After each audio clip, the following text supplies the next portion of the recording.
Alright, hello everyone.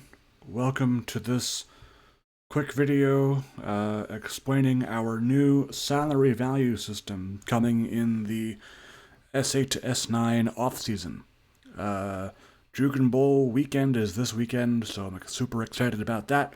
And hopefully this value system will bring some more competitive balance to a league that needs it. So first off, we'll look at this yellow column here labeled value. This is representative of the player's current situation at this given time. It takes into account factors like age, dev trait, and overall to spit out a value that is reflective of the player's prowess, I guess. Um, So obviously, guys like Burton Guster, Lou Kingston, Kayvon Macklin, who are young and very good, will be the highest paid. It ranges, as you can see, from 40 million all the way down to the league minimum of 0.75. There are quite a few players of that caliber, also retired players as well. Great. So now, how do we get this number? Let's find out. So most of these come from the salary chart table, which is right here.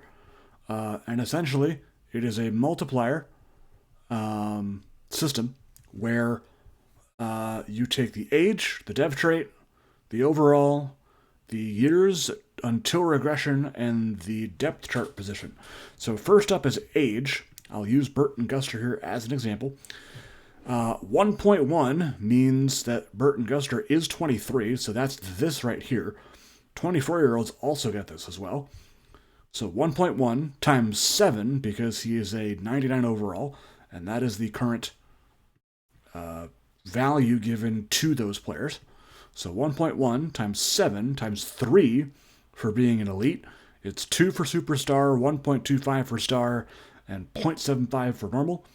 Backup mult is going to be very volatile because that is based on the index number of the player. So 1.7 is attributed to the wide receiver 1.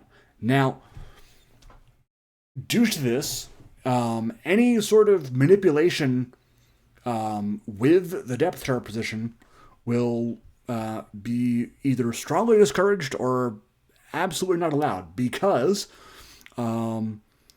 the best player in the league, if you put him at wide receiver 4, he should not be getting wide receiver 4 money, if that makes sense. You cannot use your depth chart reassignments to gain an advantage in the system. We will not allow it. And then regression mult is going to be based on the years to regression, which in this case is 7 because 30 minus 23 equals 7. Cool. And then just to show you there, a value of 7 in that case is a multiplier of 2. So with that all in mind, we have 1.1 times 7 times 3 times 1.7 times 2 times 0.5, because that is a constant term applied to all salaries. We are rounding that off to 2 decimal places. That's what this is. And then the floor, essentially, for that is 0.75, because 0.75 million is the league minimum. Cool. What's over here in blue is quite interesting. Given the player's age and the current contract they're under, for example, Burton Guster, 1-year deal, this is assuming that aging will be done right after the Jukin Bowl, which it usually is. Obviously, aging will need to take place, and so will regression for eligible players, of course, not these guys. Well, some of these guys actually might. Guys like Guster and Kingston, for example, aren't going to regress for another 5 to 7 years. So they don't need to worry about that just yet. However, guys like Guster, for example, are due for a new contract. So he'll be 24 this offseason. And then because of that, some of the values change, right? So, well, the age multi actually won't change, but the years until regression will change from 7 down to 6. So that 2 number will go down to 1.8. And with that, you get 35.34 as the new expected value because of that.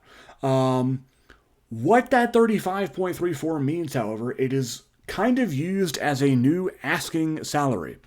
So when you go to negotiate the new contract with your players, that is what they'll be asking for.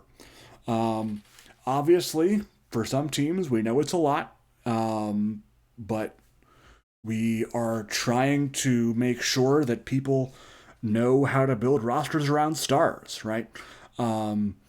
If you do want to keep a guy like Burton Guster on your team, that's a lot of salary that you're putting into one player.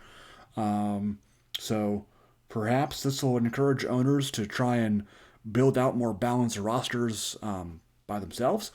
And just as a league as a whole, I think it'll be a very important lesson for them too. We already mentioned the salary chart. This should be pretty self-explanatory for those familiar with my systems in particular. I like charts, lots of them. Salary example is here. We already kind of went through this. Salary depth chart is kind of a visual representation of what your team is looking like. Again, this is at the current time salaries, not predicting the future salaries. Regardless, if you want a screenshot copy of this, I am more than happy to send it along. And if you'll notice in cell K1 over here, the total salary, it is tentative though, that we are planning to set is at $220 million. And if you'll look at the 24 teams, it's about the league average as we range from 228 to 308 in terms of the team salary totals. Because of this, teams like San Antonio are going to really have to cut down on their rosters. So hopefully they'll find a way to do that and remain under the salary cap as well. So, yeah. Also, it is worth mentioning that we are getting rid of the 80% rule for negotiation. You can no longer lowball players at all. And while the value will change, the contract you offer them won't for the duration of the contract. And the actual contract that you give them, not the value, will be what counts against your salary cap. It's very important. So the lowest you can offer them is whatever their value is, period. You can offer them more money, as always, to try and get their re-sign chance to increase. As a result, we may actually raise the team salary cap for that case. We'll see. Again, this is very... this is in the brainstorming stages. So I'm always open to ideas. However, the one place where that technically doesn't really exist and it just goes off value is free agency, right? Because they don't really... I mean, some may increase throughout the year in terms of value guys in the GFL and such. But top guys here, like Brandon Cozart, for example, his value should not change because he's not getting older, and he isn't going up or down in dev trade at all, and his overall isn't going to really get affected at all. You'll notice that lots of manageable contracts here for players, especially in free agency,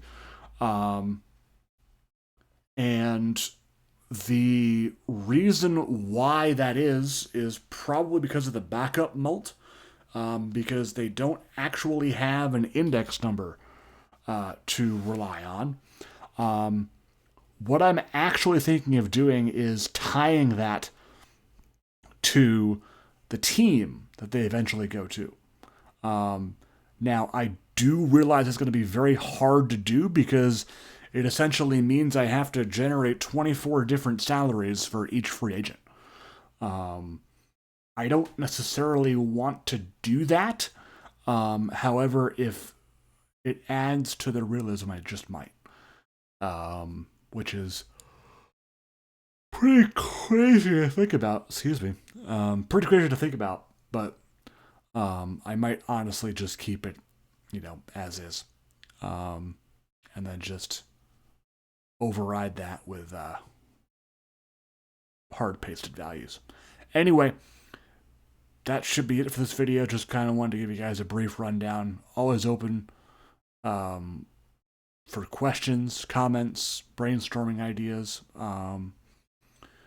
We can also go over this as well in the league meeting, which is going to be happening sometime in the off season, along with other things, obviously, the move to 27, and how that all transpires. Cool. That'll be it for me today. We'll see you for the Jukin Bowl this weekend, and until then, take care, folks.